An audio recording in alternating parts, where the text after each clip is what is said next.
Hello, welcome to part 1 of my 2023 NRL Ladder Predictor, where I will be taking an unbiased look on determining the finishing positions of all 17 NRL teams on a range of key factors like past performance, signings, and controversies surrounding the club. If you have suggestions or improvements to my list, please tell me in the comments. Thank you and enjoy. Starting off at the lowest position, number 17, is the unfortunate St. George Illawarra Dragons. Coming from a 4-year finals hiatus, the Dragons finished 10th with 12 wins and 12 losses and a star performance from Ben Hunt, one of the best statistical players in the comp. The reason for their sharp decline is their mentality and defense. Dragons missed 938 tackles last season, the most in the comp, and conceded 569 points, the 7th most in the comp. Dragons players disproportionately get sin-binned and finished with a morbid 3-9 away record. Dragons also have had the worst signings performance from any club, only gaining Jacob Liddle and Zane Musgrove, for Josh Maguire, Tarek Sims, and George Burgess. This team will struggle to compete with the powerful forwards packs of the NRL and poor spine options of Tautau Moga and Jacob Liddle. Write off this team for success in 2023.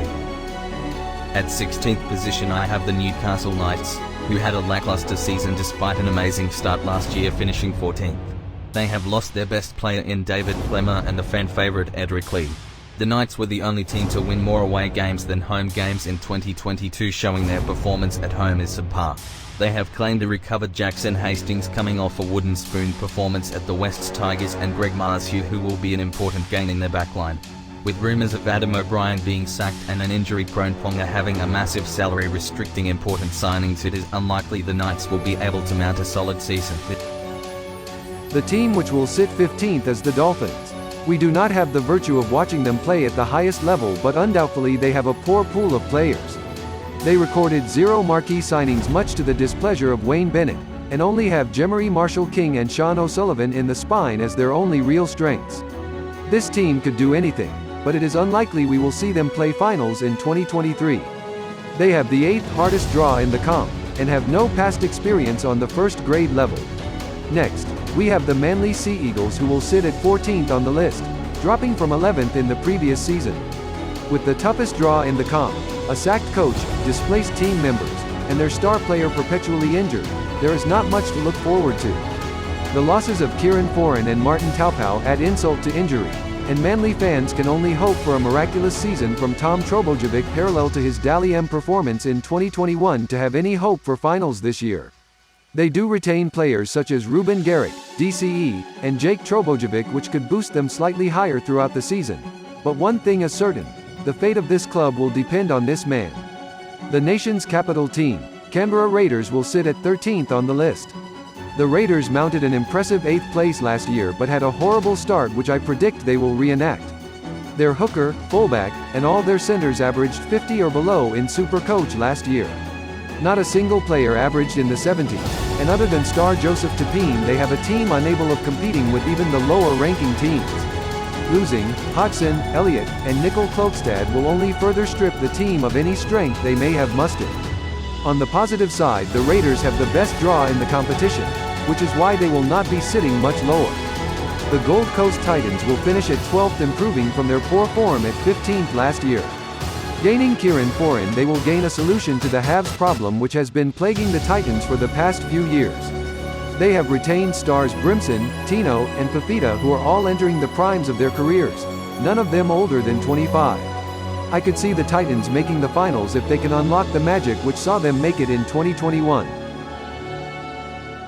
11th place belongs to the Warriors. Losing Reece Walsh and Ewan Aitken, it seems hard to envision that they will finish this high, considering their last few years. Truthfully, the reason they are this high is because they will play 12 games in New Zealand. The Warriors had 3 consecutive seasons where they did not lose more games at home than they won throughout 2016-18 before COVID-19, with 2019 having a 5-7 record at home.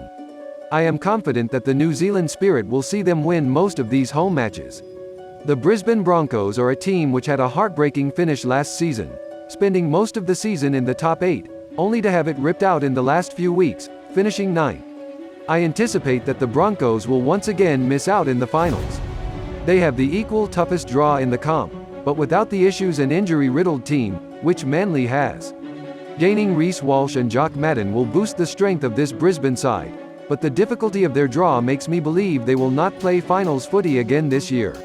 At 9th, who else but the Wests Tigers, who finished last year with their first wooden spoon, and an embarrassing 4-20 record. To say the Wests Tigers have built is an understatement though. Gaining Isaiah Papali'i, Api Korigiao, and David Klemmer as their key signings, they have established one of the most powerful forward packs in the entire competition. This does not even mention the likes of Ofaong'au, Utoikamanu, and Twal, who have established themselves as top-tier forwards. They signed Tim Sheens, one of the most seasoned coaches in the comp, and many other recruits such as Charlie Staines, John Bateman, and Will Smith. It is foreseeable that the Wests Tigers could make the finals if they can defeat their mentality and culture that has been with them for the last decade. Finally, we are up to finals footy. Tell me what you liked, and didn't like, and stay tuned for the second part.